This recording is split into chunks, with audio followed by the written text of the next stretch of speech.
وَلَقَدْ يَسَّرْنَا الْقُرْآنَ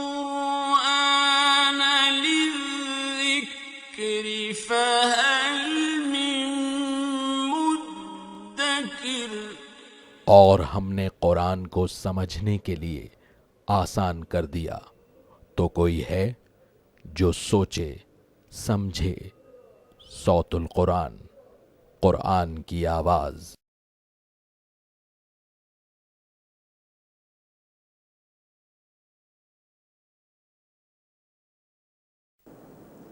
نحمده ونصلي على رسوله الكريم، اما بعد فاعوذ بالله من الشيطان الرجيم، بسم الله الرحمن الرحيم۔ هنالك دعا زكريا ربه قال رب هب لي من لدنك ذرية طيبة إنك سميع الدعاء، صدق اللہ العظیم۔ سورہ آل عمران کی آیت نمبر 38 سے ہم اپنا مطالعہ شروع کر رہے ہیں۔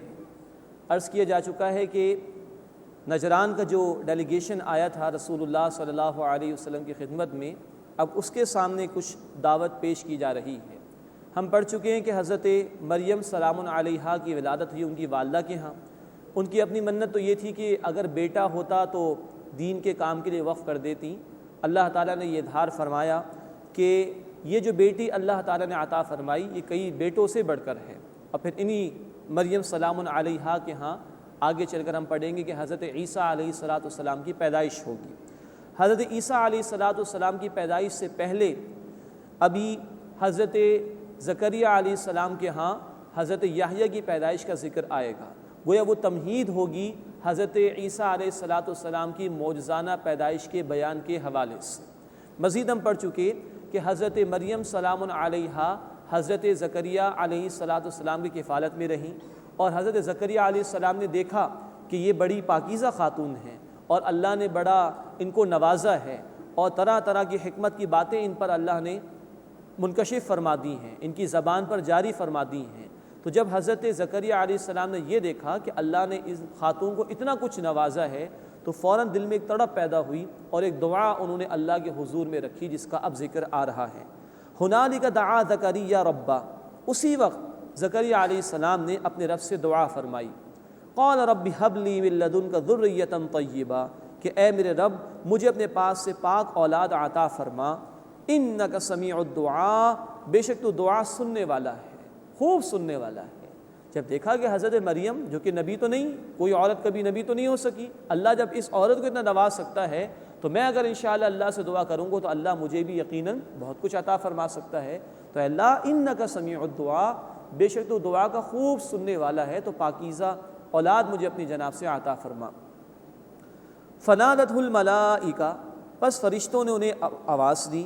وهو قائم یصلی فی المحراب، جبکہ وہ حجرے میں نماز ادا کر رہے تھے۔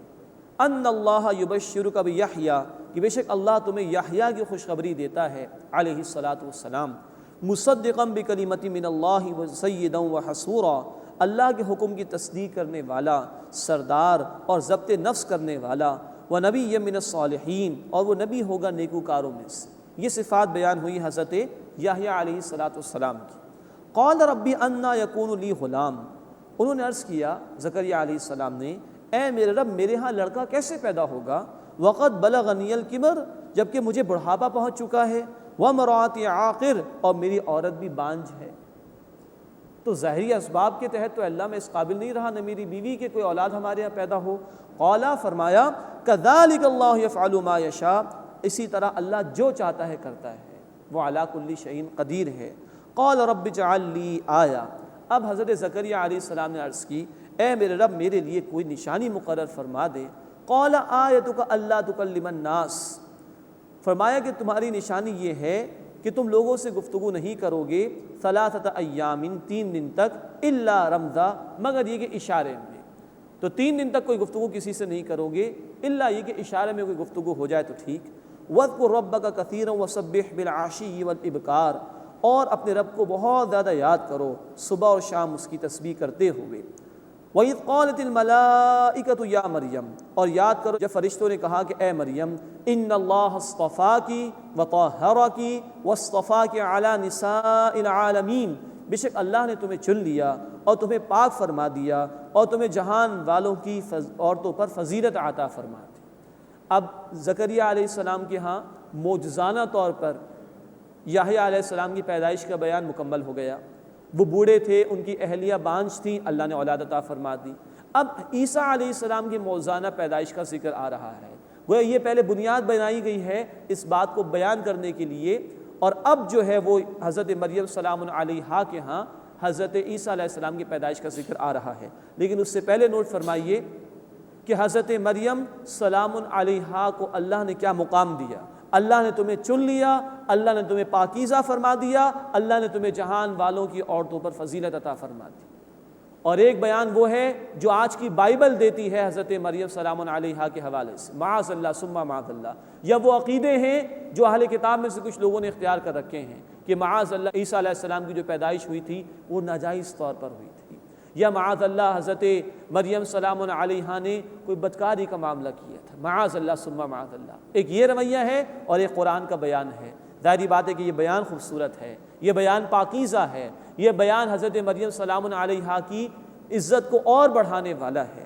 یا مریم قنوتی لربک، اے مریم سلام علیہا اپنے رب کی فرما برداری اختیار کرو، واسجدی اور سجدہ کرو، وارکعی مع الراکعین اور رکوع کرنے والوں کے ساتھ رکوع کرو۔ ذالک من انباء الغیب نوحیہ الیک، یہ غیب کی خبریں ہیں اے نبی صلی اللہ علیہ وسلم، ہم آپ کی طرف وحی کرتے ہیں۔ وما کنت لدیہم، اور آپ صلی اللہ علیہ وسلم ان کے پاس نہیں تھے، اذ یلقون اقلامہم، جبکہ وہ اپنے قلم ڈال رہے تھے قرآن دازی کے لیے، ایہم یکفل مریم، کہ ان میں سے کون مریم کی پرورش کرے گا، کفالت کرے گا۔ جو ہیکل میں لوگ موجود تھے، جو وہاں پر عبادت گزاری کی روش اختیار کیے ہوئے تھے، وہاں نگرانی کرتے تھے، دوسرے لوگوں کی تربیت دیتے تھے، ان کے درمیان یہ اختلاف پیدا ہو رہا تھا کہ مریم سلام علیہا کی پرورش کون کرے، ان کی تربیت کون کرے۔ تو قرآن دازی کا معاملہ ہوا، سمندر میں قلم ڈال دینے کی بات ہوئی اور کہا کہ جس کا قلم پانی پہ رک جائے گا وہی کفالت کرے گا مریم سلام علیہا کی۔ اور تفاسیر میں مفسرین نے نقل کیا ہے کہ وہ قلم جو رہ گیا وہ حضرت زکریا علیہ السلام کا تھا کہ جنہوں نے حضرت مریم سلام علیہا کی پرورش فرمائی تھی۔ وما کنت لدیہم اذ یختصمون، اور اے نبی صلی اللہ علیہ وسلم آپ ان کے پاس موجود نہیں تھے جبکہ وہ اس معاملے میں آپس میں ایک دوسرے سے جھگڑ رہے تھے۔ اذ قالت الملائکۃ یا مریم، اور یاد کرو جب فرشتوں نے کہا کہ اے مریم سلام علیہا، ان اللہ یبشرکی بکلمۃ منہ اسمہ المسیح عیسی ابن مریم، بے شک اللہ تمہیں کلمے کی بشارت دیتا ہے، اس کا نام مسیح ہے، عیسیٰ ابن مریم علیہ الصلاۃ والسلام وسلام علیہا۔ اب یہ حضرت عیسیٰ علیہ الصلاۃ والسلام کی معجزانہ پیدائش کا ذکر آ رہا ہے، اللہ کے خاص کلمے سے، کن فیکون والا جو معاملہ ہے اس سے عیسیٰ علیہ الصلاۃ والسلام کی پیدائش ہوئی۔ مزید نوٹ کیجئے قرآن حکیم جب بھی عیسیٰ علیہ الصلاۃ والسلام کا ذکر کرتا ہے تو عیسیٰ ابن مریم کہتا ہے، ورنہ اور کسی رسول کے ساتھ ہی نہیں آتا فلاں بن فلاں، محمد صلی اللہ علیہ وسلم بن عبداللہ، ایسا کبھی نہیں آتا۔ ان کے ساتھ خاص اسی لیے اللہ تعالیٰ بار بار واضح فرما رہے ہیں کہ عیسیٰ علیہ السلام کی پیدائش معجزانہ طور پر بغیر والد کے ہوئی۔ تو عیسیٰ ابن مریم، عیسیٰ ابن مریم، یہ الفاظ بار بار آئے ہیں۔ وجیہاً فی الدنیا والآخرہ، دنیا اور آخرت میں وہ با آبرو ہیں، عزت والے ہیں، وہ من المقربین، اور وہ مقربین میں سے ہوں گے۔ یہ ہے جو عیسیٰ علیہ السلام کے حوالے سے قرآن کا بیان ہے۔ اب ایک بیان یہود کا ہے معاذ اللہ ثم معاذ اللہ، جنہوں نے حضرت مریم سلام علیہا پر بدکاری کا الزام لگایا۔ ایک بیان ان لوگوں کا بھی ہے جنہوں نے حضرت مریم سلام علیہا کا تعلق یوسف نجار نامی شخص سے قائم کر دیا اور کہا اس کے بعد حضرت مریم سلام علیہا کے ہاں عیسیٰ علیہ السلام کی پیدائش ہوئی۔ اور ایک یہ پاکیزہ بیان ہے اللہ تعالیٰ کی طرف سے کہ اللہ کے کلمہ کن سے، اللہ کی خاص قدرت سے عیسیٰ علیہ السلام کی معجزانہ طور پر بغیر والد کے پیدائش ہوئی ہے حضرت مریم سلام علیہا کے ہاں۔ مزید عیسیٰ علیہ السلام کے فضائل کا بیان آ رہا ہے۔ وَيُكَلِّمُ النَّاسَ فِي الْمَهْدِ وَكَهْلًا، اور وہ لوگوں سے گہوارے کے اندر، ماں کی گود کے اندر اور پختہ عمر میں کلام کریں گے، وَمِنَ الصَّالِحِينَ، اور وہ نیکوکاروں میں سے ہوں گے۔ دو باتیں یہاں پر نوٹ فرمائیے۔ پہلی بات قرآن نے کہی کہ وہ ماں کی گود میں گہوارے میں کلام کریں گے، یہ بیان ہم پڑھیں گے انشاءاللہ سورہ مریم آیت نمبر 30 میں۔ جب عیسیٰ علیہ السلام کو لے کر آئی ہیں حضرت مریم سلام علیہا تو لوگوں نے اعتراض کرنا شروع کر دیا، تو انہوں نے اشارہ کر دیا حضرت عیسیٰ علیہ السلام کی طرف، فاشارت الیہ، اور پھر عیسیٰ علیہ السلام ماں کی گود میں پکار اٹھے، انی عبد اللہ آتانی الکتاب، میں اللہ کا بندہ ہوں، مجھے کتاب عطا کی ہے اللہ تعالیٰ نے۔ یہ الفاظ ہم پڑھیں گے انشاءاللہ سورہ مریم آیت نمبر 30 میں کہ ماں کی گود میں وہ پکار اٹھے۔ دوسری بات قرآن نے کی وکہلا، پختہ عمر میں وہ کلام کریں گے، اس سے ایک مراد یہ لی گئی ہے، اس میں اشارہ ہے دنیا میں عیسیٰ علیہ السلام کی دوبارہ تشریف آوری کی طرف، اس لیے کہ قرآن حکیم کے بیان کے مطابق پختہ عمر 40 برس کی ہوتی ہے۔ یہ ذکر آیا ہے سورۃ الاحقاف آیت نمبر 15 میں کہ پختہ عمر 40 برس کی ہوتی ہے، اور یہ بات تاریخ اعتبار سے ثابت ہے کہ عیسیٰ علیہ السلام کی عمر تقریباً 33 برس کی تھی جب اللہ نے اپنی طرف ان کو بلند کر لیا تھا۔ تو یہ اشارہ ہے اس بات کی طرف کہ وہ پختہ عمر میں کلام کریں گے، کہ وہ دوبارہ دنیا میں تشریف لائیں گے، اور ان کے ہاتھوں پھر اللہ کے دین کا غلبہ وہ ہوگا، اور مسلمان ان کی سپہ سالاری کے اندر کہیے، ان کی سپرویژن میں کہیے، اللہ کے دین کے باغیوں کے خلاف قتال کریں گے، اور بالآخر کل روئے ارضی پر اللہ کا دین غالب ہوگا۔ وَيُكَلِّمُ النَّاسَ فِي الْمَهْدِ وَكَهْلًا، اور لوگوں سے وہ گہوارے میں اور پختہ عمر میں باتیں کریں گے، وَمِنَ الصَّالِحِينَ، اور وہ نیکوکاروں میں سے ہوں گے۔ قالت، اب حضرت مریم سلام علیہا وہ تھوڑا سا پریشان ہو گئیں، انہوں نے عرض کیا، قالت، انہوں نے عرض کیا، ربی انا یکون لی ولد، اے میرے رب میرے ہاں بیٹا کیسے ہوگا، ولم یمسسنی بشر، اور کسی مرد نے مجھے ہاتھ تک نہیں لگایا۔ قال کذالک اللہ یخلق ما یشاء، فرمایا کہ اسی طرح اللہ جو چاہتا ہے پیدا فرما دیتا ہے۔ اذا قضا امرا، جب وہ کسی کام کا ارادہ فرماتا ہے، فانما یقول له کن فیکون، تو وہ کہتا ہے ہو جا اور وہ شے ہو جاتی ہے۔ یہ ہے اللہ تعالیٰ کی قدرت کا معاملہ۔ اللہ نے بغیر والد کے عیسیٰ علیہ السلام کو پیدا کر دیا۔ ہم آگے چل کر پڑھیں گے اسی صورت میں آیت نمبر 59 میں آدم علیہ السلام کا ذکر ہے، جنہیں اللہ تعالیٰ نے بغیر ماں باپ کے پیدا کیا۔ تو جو اللہ تعالیٰ آدم علیہ السلام کو بغیر والدین کے پیدا کرنے پر قادر ہے، وہ اس بات پر بھی قادر ہے کہ عیسیٰ علیہ السلام کو بغیر والد کے پیدا فرما دے۔ وہ علی کل شیء قدیر ہے۔ وَيُعَلِّمُهُ الْكِتَابَ وَالْحِکْمَةَ، اور اللہ تعالیٰ انہیں کتاب اور حکمت سکھائے گا، والتوراۃ والانجیل، یعنی تورات اور انجیل۔ کتاب سے مراد احکامات کا مجموعہ۔ قرآن حکیم میں احکامات کی فرضیت کے لیے کتبہ کا لفظ آتا ہے یا کتبہ کا لفظ آتا ہے، جیسے سورہ البقرہ آیت نمبر 183 میں کتب علیکم الصیام، تم پر روزہ رکھنا فرض کیا گیا ہے۔ تو کتاب سے مراد ہے تورات، تورات میں احکامات تھے جو اللہ تعالیٰ نے عطا فرمائے تھے، اور حکمت یہ انجیل میں تھی، اللہ تعالیٰ کے خطبات، پھر بعد میں عیسیٰ علیہ السلام کے مواعظ، یہ انجیل میں ہیں۔ تو فرمایا وَيُعَلِّمُهُ الْكِتَابَ وَالْحِکْمَةَ، اللہ انہیں سکھائے گا کہ اور حکمت، وَالتَّوْرَاةَ وَالْإِنجِیل، یعنی تورات اور انجیل، وَرَسُولًا إِلَىٰ بَنِي إِسْرَائِیل، اور وہ رسول ہوں گے بنی اسرائیل کی طرف۔ عیسائیت کا یہ دعویٰ غلط ہے آج کہ عیسیٰ علیہ السلام تمام لوگوں کے لیے رسول بنا کر بھیجے گئے، یہ عیسائیت کا دعویٰ غلط ہے آج۔ قرآن کا بھی بیان ہے کہ وَرَسُولًا إِلَىٰ بَنِي إِسْرَائِیل، وہ رسول ہوں گے بنی اسرائیل کی طرف۔ اور آج بھی بائبل میں میتھیو کی جو بک ہے اس کا چیپٹر 15 اور ورس نمبر 25 میں، متی کی انجیل باب نمبر 15 اور آیت نمبر 25 میں یہ الفاظ موجود ہیں عیسیٰ علیہ السلام کے کہ مجھے اسرائیل کی گمشدہ بھیڑوں کی تلاش میں بھیجا گیا ہے۔ اسرائیل یعقوب علیہ السلام کا لقب ہم پڑھ آئے ہیں سورہ البقرہ میں، تو مجھے تو اسرائیل کے گھرانوں کی گمشدہ بھیڑوں کے لیے بھیجا گیا ہے۔ یہ بیان آج بھی بائبل میں موجود ہے۔ تو یہ بات کہ عیسیٰ علیہ السلام کو تمام انسانیت کے لیے رسول قرار دیا جائے غلط ہے۔ تمام انسانیت کے لیے رسول بنایا گیا رسالت مآب صلی اللہ علیہ وسلم کو۔ قرآن حکیم میں سورۃ الاعراف آیت نمبر 58، سورہ الانبیاء آیت نمبر 107 اور سورہ سبا آیت نمبر 28 میں تفصیل انشاءاللہ ہم پڑھیں گے کہ نبی صلی اللہ علیہ وسلم کو تمام انسانیت کے لیے رسول بنا کر بھیجا گیا ہے۔ اس کے بعد عیسیٰ علیہ السلام کے 5 معجزات کا ذکر آ رہا ہے، اور مزید نوٹ فرمائیے یہ جو ڈیلیگیشن آیا تھا نجران کا، ان کے عقائد کا اصل میں ان الفاظ میں رد ہو رہا ہے۔ انہوں نے کہا تھا عیسیٰ علیہ السلام خدائی میں شامل ہے، اس کی نفی کر دی گئی۔ انہوں نے یہ کہا کہ بھائی اتنے معجزات مسلمانوں تم مانتے ہو جس کا ذکر آگے چل کر آ رہا ہے تو ان کو خدا ماننا چاہیے۔ اب اللہ اس کی نفی فرما رہے کہ یہ معجزات یقیناً ان کے پاس تھے، عیسیٰ علیہ السلام کے پاس، لیکن جو کچھ بھی وہ کرتے تھے اللہ کے اذن سے، اللہ کی اجازت سے کرتے تھے۔ الفاظ نوٹ فرمائیے گا، انی قد جئتکم بآیۃ من ربکم، کہ بے شک میں تمہارے پاس ایک نشانی کے ساتھ آیا ہوں تمہارے رب کی طرف سے، انی اخلق لکم من الطین کہیئۃ الطیر، بے شک میں تمہارے لیے مٹی گارے سے پرندے جیسی شکل و صورت بناتا ہوں، فانفخ فیہ، پھر اس میں پھونک مارتا ہوں، فیکون طیرا باذن اللہ، تو وہ ہو جاتا ہے اللہ کے حکم سے پرندہ، میرے کرنے سے نہیں، اللہ کے حکم سے ہو جاتا ہے، وَأُبْرِهُ الْأَكْمَحَ وَالْأَبْرَصَ، اور میں اچھا کر دیتا ہوں، عمدہ کر دیتا ہوں، درست کر دیتا ہوں پیدائشی اندھے اور کوڑی کے مریض کو، وَأُحْيِي الْمَوْتَى بِإِذْنِ اللَّهِ، اور میں زندہ کرتا ہوں مردے کو اللہ کے حکم سے،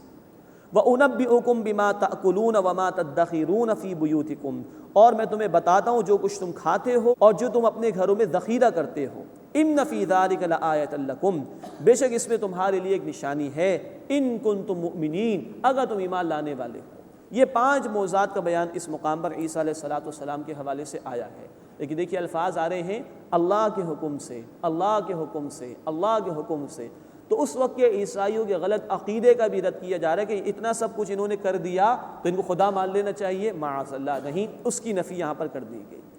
دوسری بات یہ نوٹ فرمائی اس مقام کے حوالے سے کہ اللہ تعالیٰ نے ہر دور میں اپنے انبیاء کو معجزات عطا فرمائے، وہ معجزات جو بھی دور ہوا کرتا تھا اس دور میں جو چیز پریویل کرتی تھی، موجود ہوتی تھی، جس کا ڈنکا بج رہا ہوتا تھا، اس سے مناسبت رکھتے تھے تاکہ لوگوں کے لیے حق قبول کرنا آسان ہو جائے۔ معجزہ کہتے ہیں اس شے کو جو عاجز کر دے۔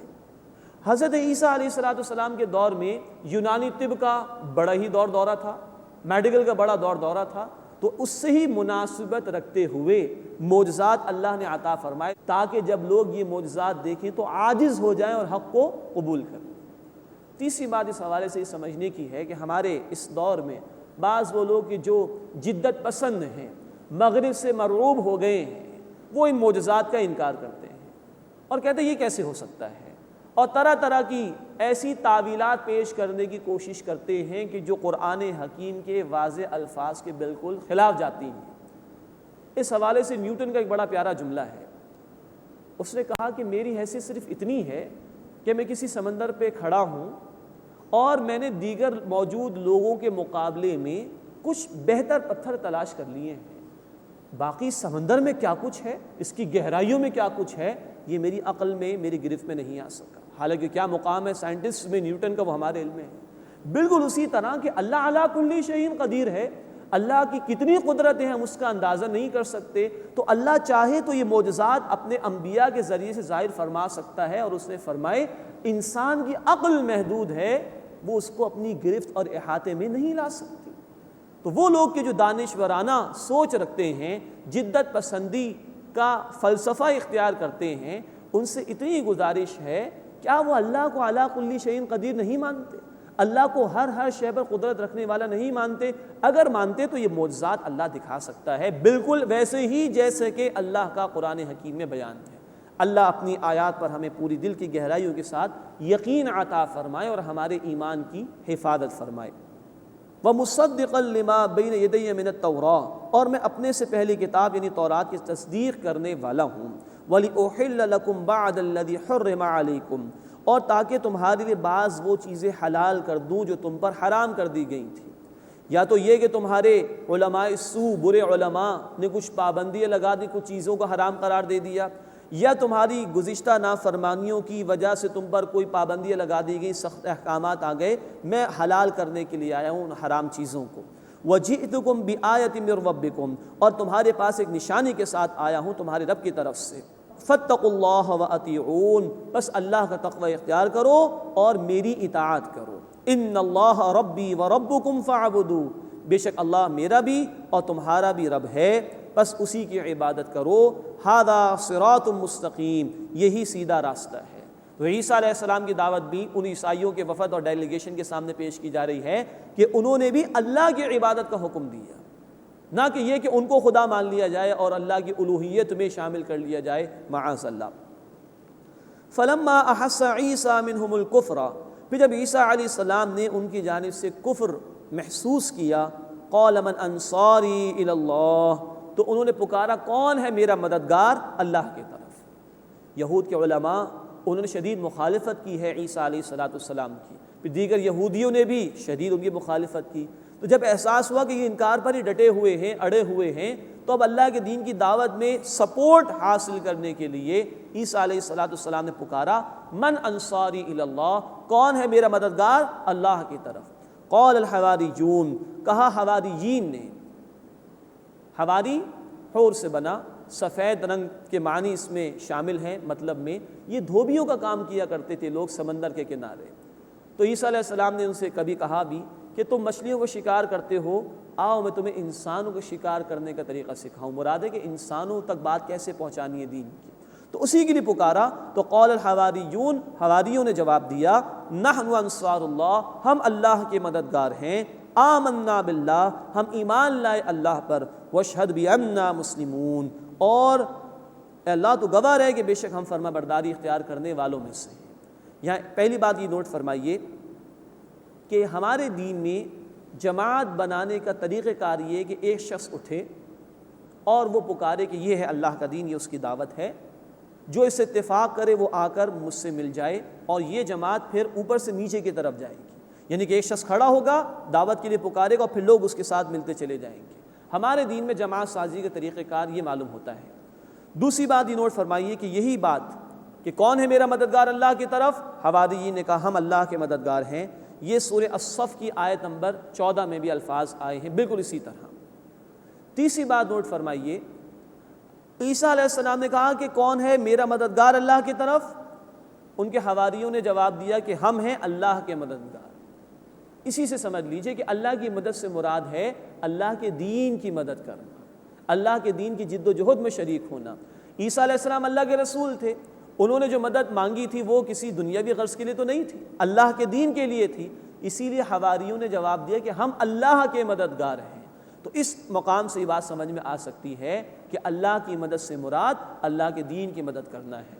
آج بھی یہ پکار ہے، اللہ کے رسول صلی اللہ علیہ وسلم تشریف لے گئے، آج اللہ کا دین مغلوب ہے، آج یہ پکار ہمارے لیے بھی ہے کہ کون ہے اللہ کا مددگار۔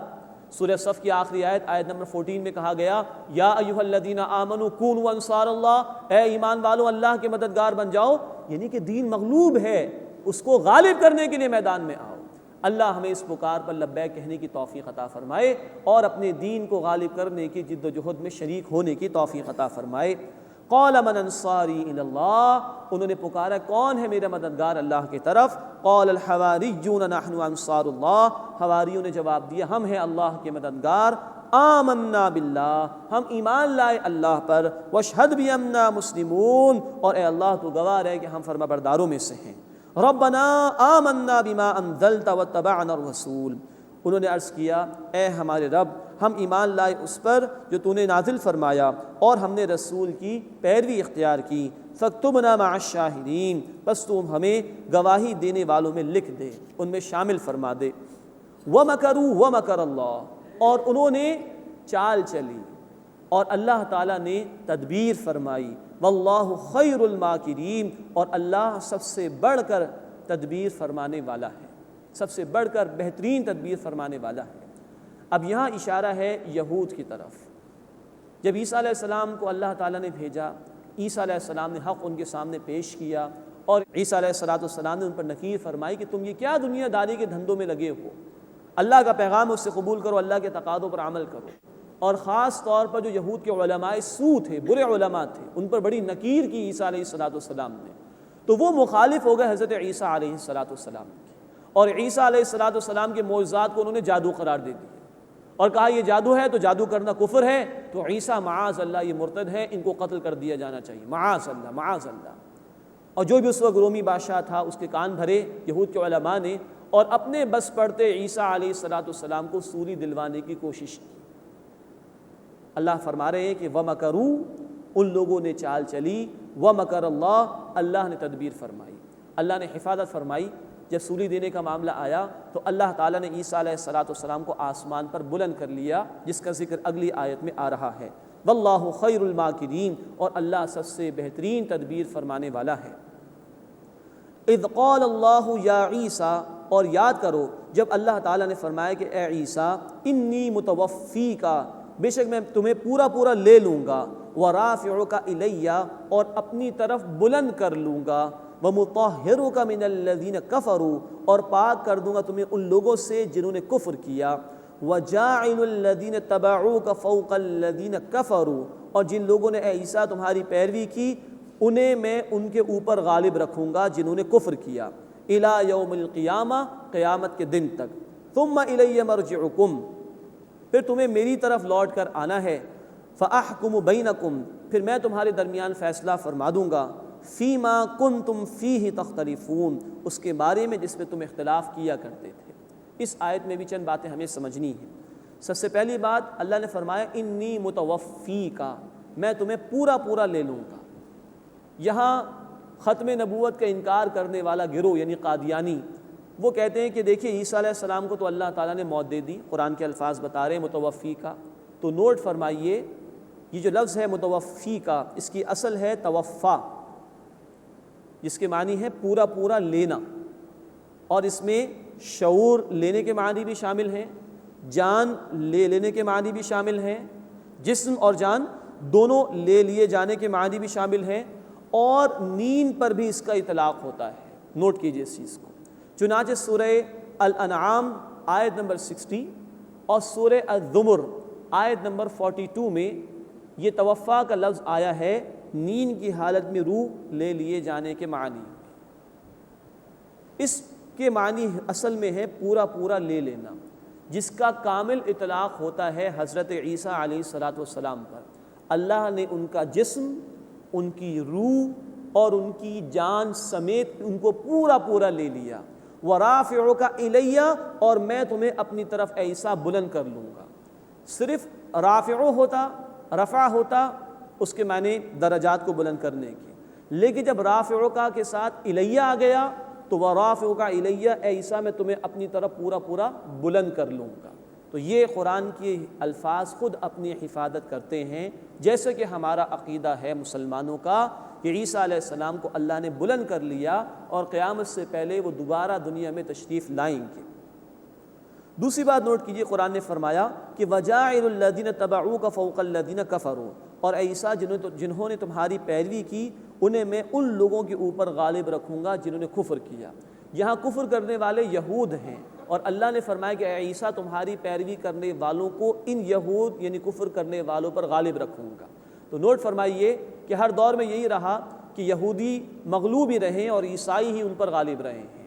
یہی معاملہ ہوا سن 70 عیسوی میں جب ٹائٹس رومی ایک شخص جو کہ بادشاہ تھا وہ آیا، یروشلم کی اینٹ سے اینٹ اس نے گرا دی اور 1,33,000 کے قریب یہودی اس نے قتل کیے۔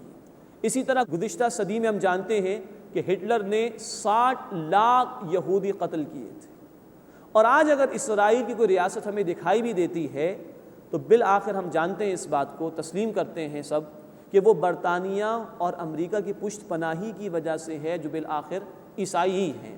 تو یہ اللہ تعالیٰ کے الفاظ آج تک ویلڈ ہیں۔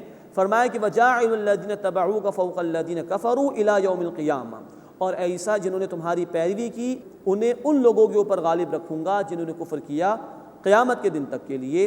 ثم الی مرجعکم پھر تمہیں میری طرف لوٹ کر آنا ہے یعنی سب کو، فاحکم بینکم پھر میں تمہارے درمیان فیصلہ فرما دوں گا، فیما کنتم فیہ تختلفون اس بارے میں جس میں تم اختلاف کیا کرتے تھے۔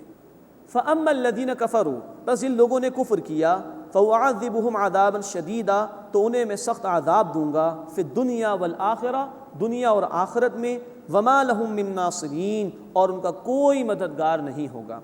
وَأَمَّا الَّذِينَ آمَنُوا اور وہ لوگ کہ جو ایمان لائے، وَعَمِلُوا الصَّالِحَاتِ اور انہوں نے نیک اعمال کیے، فَيُوَفِّيهِمْ أُجُورَهُمْ تو اللہ انہیں ان کا اجر پورا عطا فرما دے گا، وَاللَّهُ لَا يُحِبُّ الظَّالِمِينَ اور اللہ ظالمین کو پسند نہیں فرماتا۔ ذَلِكَ نَتْلُوهُ عَلَيْكَ مِنَ الْآيَاتِ اے نبی صلی اللہ علیہ وسلم یہ ہے آیات میں سے جو ہم آپ پر تلاوت کرتے ہیں، وَالذِّكْرِ الْحَكِيمِ اور نصیحت اور حکمت والی باتوں میں سے۔ ان مثل عیسیٰ عند اللہ کمثل آدم بے شک اللہ کے نزدیک عیسیٰ علیہ السلام کی مثال آدم علیہ السلام جیسی ہے۔ یہ جو نجران کا وفد جس کے حوالے سے گفتگو چل رہی ہے، انہوں نے یہ کہا کہ بھائی اگر اتنی معجزانہ پیدائش ہے تو ان کو خدا مان لینا چاہیے، یہ دعویٰ بھی تھا ان کا اور ایمان بھی تھا ان کا۔ اس پر اللہ تعالیٰ تبصرہ فرما رہے ہیں کہ بے شک اللہ کے نزدیک عیسیٰ علیہ السلام کی مثال آدم علیہ السلام کی جیسی ہے. خلقہ من تراب، اللہ نے انہیں مٹی سے پیدا فرمایا. ثم قال له کن فیکون، پھر کہا کہ ہو جاؤ اور وہ ہو گئے. تو اللہ تعالیٰ نے آدم علیہ السلام کو بغیر والدین کے پیدا کیا، تو وہ اللہ اس بات پر بھی قادر ہے کہ عیسیٰ علیہ السلام کو بغیر والد کے پیدا فرما دے. الحق من ربک، اے نبی صلی اللہ علیہ وسلم حق تو ہے ہی آپ کے رب کی طرف سے. فلا تکم من الممترین، تو بس آپ شک کرنے والوں میں سے مت ہو جائیے گا. یہ وہی انداز ہے جس کا ذکر سورۃ البقرہ میں بھی کیا گیا تھا کہ خطاب ہوتا ہے رسول اکرم صلی اللہ علیہ وسلم سے اور سنایا دوسروں کو جاتا ہے. فمن حاجک فیہ، اور جو آپ صلی اللہ علیہ وسلم سے اس بارے میں جھگڑے، من بعد ما جاءک من العلم، اس کے بعد کہ آپ کے پاس علم میں سے آ گیا، فقل، بس اے نبی صلی اللہ علیہ وسلم آپ کہیے، تعالوا، آؤ، ندعو ابناءنا و ابناکم، ہم بلا لیں اپنے بیٹوں کو اور تم بلا لو اپنے بیٹوں کو، ونساءنا و نساءکم، ہم اپنی عورتوں کو بلا لیں تم اپنی عورتوں کو بلا لو، وانفسنا و انفسکم، اور ہم خود بھی آ جائیں اور تم بھی آ جاؤ، ثم نبتہل، پھر ہم التجا کریں، فنجعل لعنت اللہ علی الکاذبین، اور ٹھہرائیں اللہ کی لعنت جھوٹ بولنے والوں پر. اس کو اصطلاح میں مباہلہ کہا جاتا ہے. مراد یہ ہے کہ یہ سارا گفتگو کا معاملہ اب اختتام کو پہنچ رہا ہے. ان کے برے عقائد کی نفی بھی کر دی گئی ہے، حق ان کے سامنے واضح بھی ہو گیا، اللہ کی نشانیاں ان کے سامنے پیش کر دی گئیں، لیکن وہ مان کر نہیں دے رہے تھے.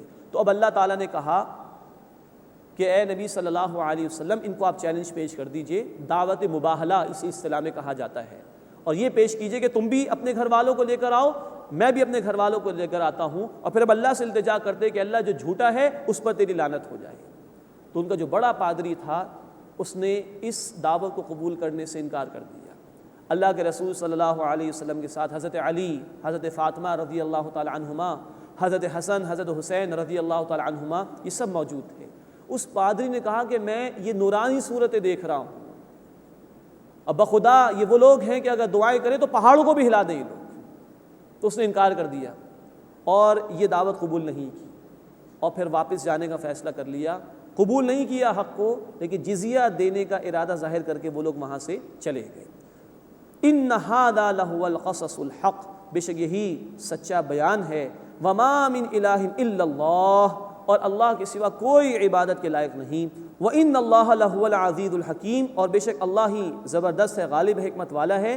فإن تولوا، پھر اگر وہ پھر جائیں، فإن اللہ علیم بالمفسدین، تو بے شک اللہ فساد کرنے والوں کو خوب جانتا ہے. یہ 6 رکوعوں کا بیان مکمل ہوا، اور وہ جو ڈیلیگیشن آیا تھا اس سے بھی گفتگو مکمل ہوئی. اب جو 4 رکوع آ رہے ہیں اس سورہ مبارکہ کے مزید، اس میں بڑے زوردار انداز میں اہل کتاب کو دعوت دی گئی ہے. یہ تقریباً ویسے ہی انداز ہے جیسے سورہ البقرہ کے رکوع نمبر 5 میں ہم نے دیکھا تھا کہ یہود کو دعوت دی گئی تھی رسالت محمدی صلی اللہ علیہ وسلم کو قبول کرنے کی. وہی انداز ہے جو اب ان رکوعوں میں انشاءاللہ ہمارے سامنے آئے گا. قل یا اہل الکتاب، اے نبی صلی اللہ علیہ وسلم فرما دیجئے اے اہل کتاب، تعالوا الی کلمۃ سواء بیننا و بینکم، آؤ ایک بات کی طرف جو ہمارے اور تمہارے درمیان مشترک ہے. اللہ نعبد الا اللہ، کہ ہم اللہ کے سوا کسی کی عبادت نہ کریں. ولا نشرک بہ شیئا، اور اس کے ساتھ کسی کو شریک نہ ٹھہرائیں. ولا یتخذ بعضنا بعضا اربابا من دون اللہ، اور ہم میں سے کوئی کسی کو رب نہ بنائے سوائے اللہ کے. فإن تولوا، پھر اگر وہ پھر جائیں، فقولوا اشہدوا بأننا مسلمون، تو مسلمانوں تم کہہ دو کہ تم گواہ رہو کہ ہم تو مسلم ہیں، یعنی فرما بردار ہیں، ہم نے اطاعت اختیار کر لی. یہ آیت بڑی اہم ہے دین کی دعوت کے مرحلے میں، اور اس میں اصول یہ بیان کیا گیا کہ جب بھی کسی فریق کے سامنے دعوت پیش کرنی ہو تو جو بات مشترک ہو، اگریڈ اپون ہو، اس سے بات شروع کرنی چاہیے.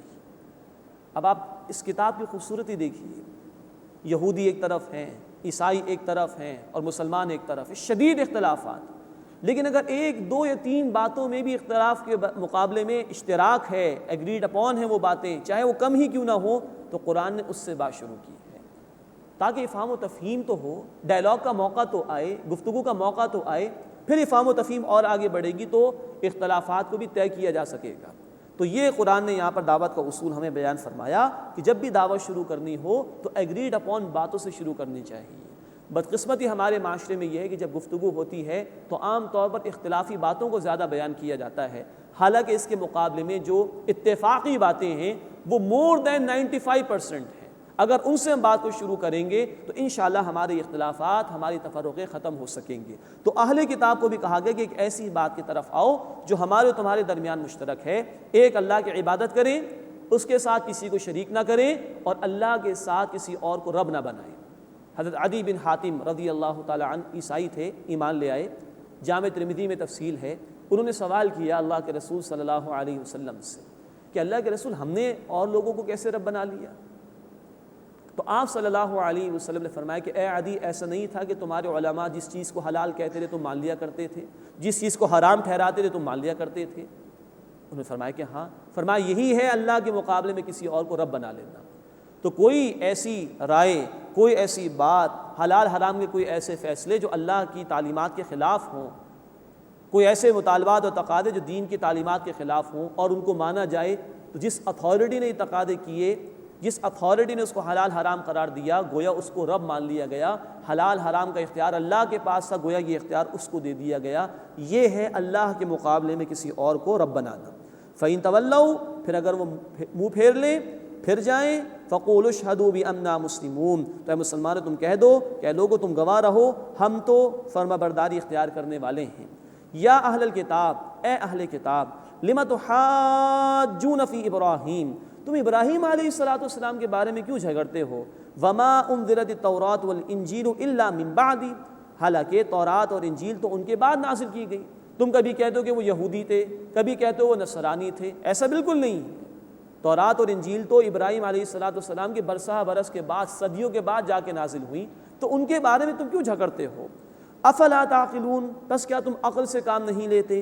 ہا انتم ہؤلاء حاججتم فیما لکم بہ علم، ہاں یہ تمہیں لوگ تو ہو کہ تم نے اس بارے میں کچھ جھگڑا کیا جس کا تمہیں کچھ علم ہے، کچھ عیسیٰ علیہ السلام کے حوالے سے تم نے بحث کر لی، مسائل معلوم کر لیے، ڈائلاگ کر لیا۔ فَلِمَ تُحَاجُّونَ فِيمَا لَيْسَ لَكُمْ بِهِ عِلْم، پھر تم اس بارے میں کیوں جھگڑا کرتے ہو جس کے متعلق تمہیں کچھ علم ہی نہیں ہے؟ وَاللَّهُ يَعْلَمُ وَأَنْتُمْ لَا تَعْلَمُونَ، اور اللہ جانتا ہے اور تم نہیں جانتے۔ مَا كَانَ إِبْرَاهِيمُ يَهُودِيًّا وَلَا نَصْرَانِيًّا، ابراہیم علیہ السلام نہ یہودی تھے نہ نصرانی تھے۔ یہ کیپشنز تم نے اختیار کر رکھے ہیں، یہ تقسیم تم نے کر لی ہے، اور تم نے یہ رویہ اختیار کر رکھا ہے کہ فلاں گروہ سے وابستگی کی بنیاد پر نجات ہوگی۔ ابراہیم علیہ السلام نہ یہودی تھے نہ نصرانی تھے، وَلَٰكِن كَانَ حَنِيفًا مُسْلِمًا، بلکہ وہ تو یکسو ہو جانے والے فرما بردار تھے، ایک اللہ کے ہو رہے تھے۔ ہم پڑھ چکے ان کا طریقہ کیا تھا، سورہ البقرہ آیت نمبر 131 میں، اِذْ قَالَ لَهُ رَبُّهُ أَسْلِمْ قَالَ أَسْلَمْتُ لِرَبِّ الْعَالَمِينَ، جب ان کے رب نے ان سے کہا کہ جھکا دو ابراہیم اپنے آپ کو، انہوں نے فرمایا کہ میں نے جھکا دیا اپنے آپ کو تمام جہان والوں کے رب کے سامنے۔ تو وہ کیا تھے؟ وَلَٰكِن كَانَ حَنِيفًا مُسْلِمًا، یکسو ہو جانے والے، فرما برداری اختیار کرنے والے تھے، ایک اللہ کے ہو رہے تھے۔ وَمَا كَانَ مِنَ الْمُشْرِكِينَ، اور وہ مشرکین میں سے نہیں تھے۔ تو تینوں مذاہب پر رد آ گیا، نہ وہ یہودی تھے نہ نصرانی تھے نہ مشرک تھے، بلکہ حنیفا مسلمہ، یکسو ہو جانے والے، فرما برداری اختیار کرنے والے تھے۔ اس کے بعد یہ بات بھی بیان کی جا رہی ہے کہ کسی گروہ سے وابستگی یا کسی نسل میں ہو جانے کی بنیاد پر کوئی نجات نہیں، اور انسان اگر کسی شخصیت سے اپنا تعلق جتانا چاہتا ہے، ظاہر کرنا چاہتا ہے، تو اس کا کرائٹیریا اور اس کا معیار یہ ہے کہ اس کی پیروی کرنی چاہیے۔ یہی معاملہ ابراہیم علیہ السلام کے حوالے سے بیان ہو رہا ہے۔ فرمایا ان اول الناس بابراہیم الذین تبعوہ وہذا النبی والذین آمنوا، بے شک ابراہیم علیہ السلام سے قربت رکھنے والے سب سے زیادہ تو وہ لوگ ہیں جنہوں نے ان کی پیروی کی، اور یہ نبی صلی اللہ علیہ وسلم اور وہ لوگ جو ایمان لائے۔ تو محبت کا دعویٰ اسی وقت صحیح قرار پائے گا جب پیروی کی جائے۔ تو اگر تمہیں دعویٰ ہے کہ تمہارا تعلق کچھ ہے ابراہیم علیہ السلام سے، تو اس دعوے کا ثبوت یہ کہ ان کی پیروی کی جائے، اور یہ نبی صلی اللہ علیہ وسلم ان کے قریب ہیں اور ایمان لانے والے ان کے قریب ہیں، اس لیے کہ اس امت کو ملت ابراہیمی کا قرار دیا گیا ہے۔ سورہ الحج آیت نمبر 78 میں الفاظ ہیں ہمارے لیے، مسلمانوں کے لیے، ملت ابیکم ابراہیم، اے مسلمانوں تم اپنے والد ابراہیم علیہ السلام کے طریقے پر ہو۔ تو جو ان کی پیروی کر رہے ہیں وہ ان سے قریب ہے۔ اسی ضمن میں یہ بھی نوٹ فرما لیجئے، اللہ کے رسول صلی اللہ علیہ وسلم کی حدیث ہے جامع ترمذی میں، من احب سنتی فقط احبنی، جس نے میری سنت سے، میرے طریقے سے محبت کی، اسی نے مجھ سے محبت کی۔ تو محبت کا دعویٰ اس وقت صحیح قرار پائے گا کہ جس شخص سے محبت کا دعویٰ کیا جا رہا ہے اس کی پیروی کی جائے۔ اللہ ہمیں اپنی اطاعت کرنے، اپنے محبوبوں کی پیروی کرنے کی توفیق عطا فرمائے، اور سب سے بڑے محبوب محمد رسول اللہ صلی اللہ علیہ وسلم ان کی اتباع کی توفیق عطا فرمائے۔ واللہ ولی المؤمنین، اور اللہ اہل ایمان کا ولی ہے، پشت پناہ ہے، کارساز ہے۔ وَدَّ طَائِفَةٌ مِّنْ أَهْلِ الْكِتَابِ لَوْ يُضِلُّونَكُمْ، اہل کتاب کی جماعت چاہتی ہے کہ کاش وہ تمہیں گمراہ کر دیں۔ وَمَا يُضِلُّونَ إِلَّا أَنفُسَهُمْ وَمَا يَشْعُرُونَ، اور وہ اپنے سوا کسی کو بھی گمراہ نہیں کرتے اور وہ اس کا شعور نہیں رکھتے، خود بھی قبول نہیں کر رہے حق کو اور دوسروں کی قبولیت میں رکاوٹ بن رہے ہیں، تو گویا اپنی ہی گمراہی کا سامان کر رہے ہیں۔ یا اہل الکتاب، اے اہل کتاب، لم تکفرون بآیات اللہ وانتم تشہدون، تم کیوں اللہ کی ان آیات کا انکار کرتے ہو جبکہ تم گواہ بھی ہو۔ یہ اشارہ دراصل کیا جا رہا ہے یہود کے علماء کی طرف، جانتے بوجھتے وہ بشارات جو رسالت مآب صلی اللہ علیہ وسلم کے حوالے سے ان کی کتابوں میں تھی انہوں نے چھپا کر رکھی اور پھر ان کا انکار بھی کیا۔ یا اہل الکتاب، اے اہل کتاب، لم تلبسون الحق بالباطل، کیوں ملاتے ہو حق کو باطل کے ساتھ، وَتَكْتُمُ الْحَقَّ وَأَنْتُمْ تَعْلَمُونَ، کیوں جانتے بوجھتے حق کو چھپاتے ہو۔ تو یہ دعوت اب ان کو دی جا رہی ہے، اس میں نصرانی بھی آ گئے ہیں اور یہ یہود بھی آ گئے ہیں کہ جانتے بوجھتے حق کو مت چھپاؤ، اس حق کو قبول کرو۔ اللہ تعالی ہمیں حق کو قبول کرنے کی اور اس کے تقاضوں پر عمل کرنے کی توفیق عطا فرمائے۔ وآخر دعوانا ان الحمد للہ رب العالمین۔